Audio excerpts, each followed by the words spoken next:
Welcome to the channel.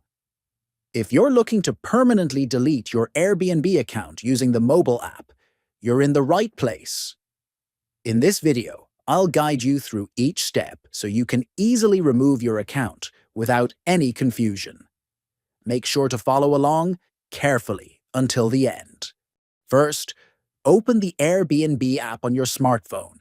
Next, tap the profile icon at the bottom right of the screen. Then, tap on Privacy and Sharing from the list.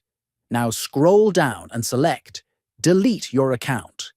Choose your country from the list shown. Selecting a reason for deleting is optional, but you can pick one if you want. After that, tap Delete Account.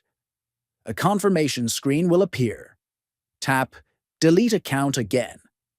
Now choose Text Message to get a verification code. Enter the code you received via SMS. Finally, tap Done and your account will be permanently deleted. Thanks for watching. I hope this guide made the process easy for you. Don't forget to like, subscribe, and leave a comment if you found this video helpful. See you next time.